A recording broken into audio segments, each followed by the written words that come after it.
నమస్తే N2 news కి స్వాగతం. ఆటో కార్మికులకు ఎన్నికల సమయంలో ఇచ్చిన మాట ప్రకారం ఈ రోజు యాదాద్రి శ్రీ లక్ష్మీ నరసింహస్వామి పాదాల వద్ద ప్రత్యేక పూజలు నిర్వహించి కొండపైకి జెండా ఊపి ఆటోలను అనుమతించారు. ప్రభుత్వ పాలేరు ఎమ్మెల్యే బీర్ల ఐలయ్య ఆయన నియమించిన కండిషన్స్ తో ఆటోలను సజావుగా నడుపుకోవాలని ఆటో కార్మికులకు సూచన చేశారు. ఆటోలను కొండపైకి అనుమతించే కార్యక్రమంలో పాల్గొన్నారు. యాదాద్రి భువనగిరి జిల్లా కలెక్టర్, డీసీపీ, దేవస్థాన అధికారులు, ఇతర అధికారులు, జిల్లా మండల యూత్ కాంగ్రెస్ నాయకులు పాల్గొన్నారు. ఆటోలో జిల్లా అధికారులను ఎక్కించుకొని ఆటో నడిపిన ప్రభుత్వ పాలేరు ఎమ్మెల్యే శ్రీ బీర్ల ఐలయ్య గత 2 సంవత్సరాల తర్వాత ఆటోల అనుమతితో ఆటో కార్మికులు సంతోషం వ్యక్తం చేశారు. మాకు మళ్లీ జీవనోపాధి కల్పించి రాష్ట్ర ముఖ్యమంత్రి రేవంత్ రెడ్డికి ఉప ముఖ్యమంత్రి బట్టి విక్రమార్కు రాష్ట్ర మరియు తదితరులు పాల్గొన్నారని తెలిపారు.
తెలంగాణ వస్తే మన భక్తులు మాత్రం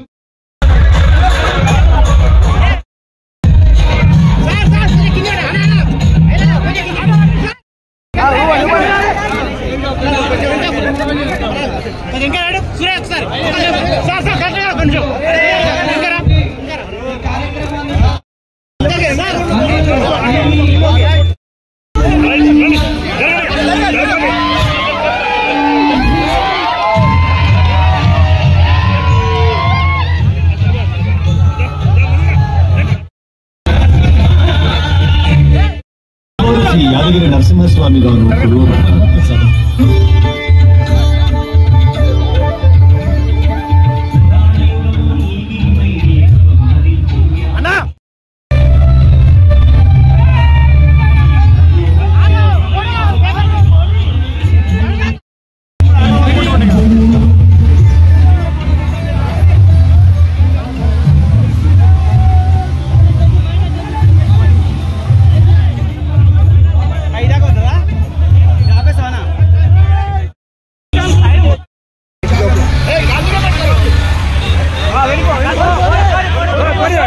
గతంలో ఉన్నటువంటి ప్రజాప్రతినిధులు ఉన్న మనకు వస్తలేదు. వాళ్ళకు కొంచెం స్వేచ్ఛ లేకపోతే పైన ఏ అధికార కార్యక్రమాలైనా పైన డెవలప్మెంట్ కార్యక్రమాలైనా స్థానికంగా ఇన్వాల్వ్ చేయడంతో కొన్ని రూపాయలు ఇప్పటి నుంచి అన్ని రాజకీయ పార్టీలకు అక్కడ ఆలోచిస్తాయి. ఎందుకంటే స్వామి కళ్ళకాడ మనం భక్తం ఆయన చెప్పాలనే ఇలా మనకు ఉపాధి కలుగుతుంది. వాళ్ళు వచ్చే వాళ్ళకు ఈ భక్తులు తక్కువ కాబట్టి వాళ్ళు ఎక్కువ ప్రసిద్ధించి వాళ్ళకి ఎక్కువ సౌకర్యాలు లభించి వాళ్ళ మొక్కులు తీర్చుకునే విధంగా ఉంటే మనం ఎక్కువ అభివృద్ధి చెందుతాం. స్వామి కింద అందరూ సుఖ సంతోషి సహకరించండి. కలెక్టర్ గారు కానీ డీసీ కానీ ఎస్పీ కానీ సచివ్ చైర్మన్ ఈవో కానీ ఈవో కింద స్టాఫ్ కూడా చాలా సంతోషంగా వేగవంతంగా ఆడేస్తారు. కాబట్టి మిగతా కార్యక్రమాల్లో కూడా ఒక నెల రోజుల్లోనే ఆ డార్మెంటాలు పైన కొన్ని షాపులను పునరుద్ధరించి కింద ఏదైతే షాపులు ఇచ్చినామో వాటికి కూడా కొంత వెసులుబాటు ఇచ్చి మనం అన్ని రకాల గుండె కాడ గానీ ఆర్టీసీ డిపో కాడ గానీ వసతి కలుగుతామని తెలుసు. ఒక్కసారి ఇంత సమయం ఇచ్చి మీకోసం ఆటో కార్మికుల కోసం ఇలా జిల్లా యంత్రాంగమే మీ ముందుకు వచ్చింది. మీకు ఇంత మంచి అవకాశం కల్పించింది కాబట్టి ఈ సదవకాశంగా మీరందరూ సద్వినియోగం చేసుకొని అధికారులకు ఇక్కడ స్థానికులకు మంచి పేరు చేస్తారని ఆశిస్తూ మన ఆటో సోదరి పేరు ప్రకటించారు.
ఈ రోజు ఇక్కడ శ్రీ యాదాద్రి లక్ష్మణ స్వామి కాళ్ళ దగ్గర ఆయన సన్నిధిలో అందరం సంక్షేమంగా బతకాలనే ఉద్దేశంతో నిజంగా ఇవాళ ఆటోలు అనుమతి వచ్చిందంటే మన జిల్లా కలెక్టర్ గారి కృషి చాలా ఉంది.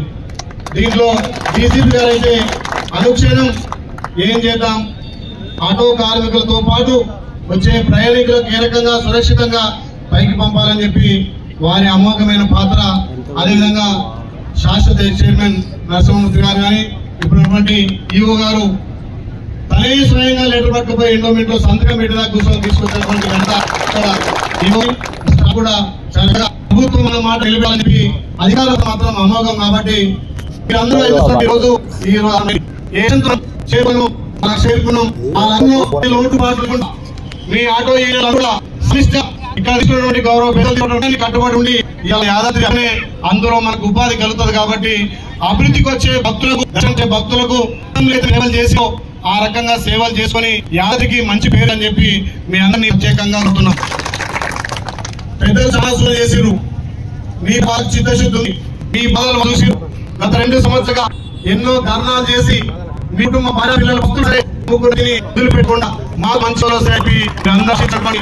ఆ మంచి రోజు వచ్చాయి కాబట్టి మీలో ఎలాంటి ఏ ప్రభుత్వం ఇచ్చినటువంటి గైడ్ లైన్స్ కానీ మీకున్నటువంటి అన్ని సర్టిఫికెట్స్ వాడుకొని వచ్చే భక్తులను సురక్షితంగా కొండపైకి తీసుకెళ్లి కొండ కింద తీసుకొచ్చి మీకు ఏదైతే ఈ అనుమతి రావడానికి కష్టపడినటువంటి భక్తులకు అధికారులకు వాళ్ళు నిలబెట్టుకునే విధంగా ఉండాలి.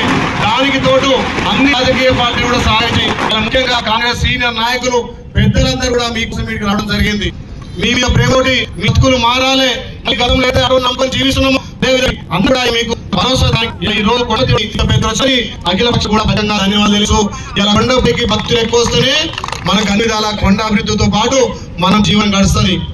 కొండకి వచ్చే భక్తులు ఎక్కడ కూడా ఇబ్బంది పెట్టకుండా మాకు అన్ని రకాల ఇక్కడ వ్యవస్థ కానీ ఇక్కడ ప్రభుత్వం కానీ వ్యవస్థ కల్పించడంలో మేమున్నామని చెప్పి గత 3 సంవత్సరాలు దీనికి మన గౌరవ ముఖ్యమంత్రి గారు అనుకూలంగా స్పందించి అవును నువ్వు ఏం కావాలో తీసుకో అభివృద్ధి చేయడంలో మనం కూడా కీలకంగా వేరుతాం.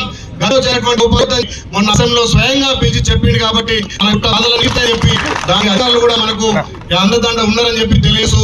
అదేవిధంగా గతంలో పూర్వవైభవం ఉన్నటువంటి గతంలో కొండపై భక్తులకు వసతి విషయంలో ఎక్కడ కూడా కాంప్రమైజ్ కాకుండా గతంలో ఎవరైనా ఆరోగ్యం బాగలేకున్నా ఎవరికైనా జబ్బు వచ్చినా లేకపోతే ఎవరైనా పెద్దలు కాలం చేసినా మన సనాతన ధర్మం అక్కడి నుంచి కొండపైన నిద్ర చేసే అవకాశం ఉండే దానికి కూడా గౌరవ ముఖ్యమంత్రి గారు మన ఎండోమెంట్ మంత్రి అక్క కొండ సురేఖ గారు గౌరవ ఆర్ఎన్బి కూడా కోమటిరెడ్డి వెంకరెడ్డి గారి సహకారంతో డార్మెంట్ కూడా సాయం చేస్తారని చెప్పి మాట ఇచ్చి మళ్ళీ వచ్చే వాళ్ళు డార్మెంట్ కూడా తాత్కాలిక దాని గౌరవ చైర్మన్ గారు ఈఓ గారు అధికారులు కూడా చక్కగా సహకరించి దానికి కావాల్సినటువంటి ఏర్పాటు చేస్తారు. కాబట్టి డార్మెంట్ సమస్య కూడా మనకు తీరింది.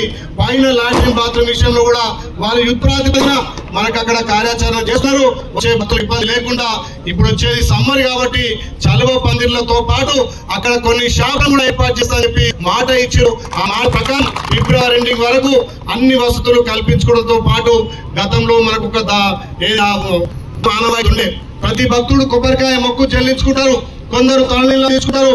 అదే విధంగా ఈ మధ్యలో కొబ్బరికాయలు కొట్టే ఆ ప్లేస్ లేకపోవడంతో భక్తులు ఇబ్బంది కడుతున్నారు. కాబట్టి అక్కడ సంబంధిత అధికారులు కూడా టెంకాయ కూడా దానికి వాళ్ళు ఒప్పుకొని అక్కడ స్థలం మనకు కేటాయించడం జరిగింది.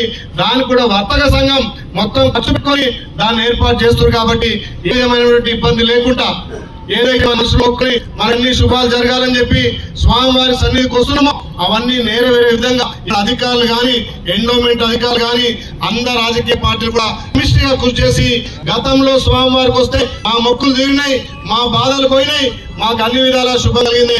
సదాయాన్ని మనం కలిగించడంలో అందరం మమేకం కావాలి. కాబట్టి ఈ యాదగిరిగుట్టకు ఒక గొప్ప చరిత్ర ఉంది. ఆ చరిత్రను మనం నిలబెట్టుకొని రాబోయే తరాలకు కూడా ఈ స్వామివారి ఆశీస్సులు ఉండే విధంగా మనం ముందు పోదామని మీరందరూ కూడా క్రమశిక్షణ ఏదైతే అధికారులు పెట్టినటువంటి అక్కడ ఉన్నటువంటి సూచనలు సలహాలు పాటించు. స్థానిక ఆటోలు కూడా మీరు సహకరించుకోవాలి. రోజు 50-100 మందికి ఆటో పైకి అనుమతిస్తే కింద ఉన్న వాళ్ళు ఇక్కడ పాతగుట్ట గాని ఇంకా బస్ స్టాండ్ గాని అవసరాలకు ఆడుకొని రోజు క్రమ పద్ధతిలో ఎవరికి ఏ రోజు ఇస్తే ఆ రోజు మీరే ఒక యూనిట్ గా ఏర్పడి దాన్ని చక్కదిద్దుకొని భవిష్యత్తులో ఇంకో కూడా మనకు గౌరవ కలెక్టర్ డీసీపీ గారు కూడా ఒక మంచి సలహా ఇచ్చారు. మీరు ఇన్ని గొప్ప కార్యక్రమాలు తిరుపతి తరాలో వాళ్ళ జీపులు కూడా అలా చేయమని చెప్పి నిజంగా వాళ్ళ మీద ప్రేమతోటి మీ మీద ఉన్నటువంటి ఆప్యాయతోటి మీ కుటుంబాలు బాగుండాలని గౌరవ కలెక్టర్ డీసీపీ గారు ఏసీపీ గారు ఇటువంటి ఈఓ గారు శాశ్వత చైర్మన్ గారు కూడా మంచి సలహా ఇచ్చారు. కాబట్టి అది కూడా త్వరగా ఇంప్లిమెంట్ చేయడం కోసం మనందరం ముందుకు పోదాం. శిక్ష తోటి మీరు ఆటోలు పైకి నడిపి మన ఇక్కడ సాంప్రదాయాన్ని కాపాడాల్సిందిగా ఆటో కార్మికులు ఎలాంటి దేశాలకు పోకుండా ఎలాంటి భద్రత లేకుండా మీరు సహకరిస్తారని చెప్పి మరొకసారి ఆటో కార్మికులందరికీ కూడా ఇది ఒక శుభదినంగా మీరు ప్రకటించుకోవాలి. ఏ తారతమ్యం లేకుండా రాజకీయాలకు అతీతంగా అన్ని ఆటోలుగా మిగిలిపోయేటట్టు ఉండాలి. ఏ లేదు మీ ఆటో యూనియన్ మీ ఆటో కార్డులు ఏమైనా మీలో ఉంటే చర్చించి 1 by 1 గా పోయేటట్టు చేసి ఇక్కడ అధికారులకు కానీ ఇక్కడ ఉన్నటువంటి ఎండోమెంట్ అధికారులకు కానీ రాజకీయ నాయకులు ఇబ్బంది లేకుండా ముఖ్యంగా పోలీస్ డిపార్ట్మెంట్ మీ సహకారం ఖచ్చితంగా ఉండాలి. వాళ్ళకి సహకరించాలి. ఏదైతే మీరు ఎటువంటి కండిషన్లు ప్రీలు ఏదైతే డ్రెస్ కోడ్ ఉందో అదేవిధంగా జాతీయంలో ప్రభుత్వం ఏదో అది తీసుకొని దయచేసి ఎవరైనా మొక్కలు కనుక మద్యపానంగా ఇంకేమైనా స్వీకరించి పైపోతే మీ ఖండించి ఆటోని శాశ్వతంగా పక్కకు తలపేయాలి. ఒక్క భక్తుడికి ఏమైనా ఇంతమంది చెడ్డ ప్రెస్. కాబట్టి ఇది గౌరవ ముఖ్యమంత్రి స్థాయి నుంచి ఆశామాసిగా ఏదైతే అసెంబ్లీలో కొలాడి ఒక 4 సమావేశాల పాటి అనుమతించిన పెద్దలు. కాబట్టి మీరు వాళ్ళందరూ చిత్తశుద్ధితోటి ఒక క్రమశిక్షణ కలిగినటువంటి ఆటో కార్మికులుగా పేదవలసిందిగా ఇది ఒక మంచి మన శుభ పరిణామం. దీంతో పాటు నేను అనుకున్న ఇక్కడ ఉన్న అధికారులు ఇలా ప్రజలు కూడా చక్కగా గుట్ట విషయంలో సహకరిస్తున్నారు. గతంలో ఉన్నటువంటి ప్రజాప్రతినిధులు ఉన్న ఏం చేయడం మనకు అవసరం. వాళ్ళకు కొంచెం స్వేచ్ఛ లేకపోతే పైన ఏ అధికార కార్యక్రమాలైనా పైన డెవలప్మెంట్ కార్యక్రమాలైనా స్థానికులను ఇన్వాల్వ్ చేయడంతో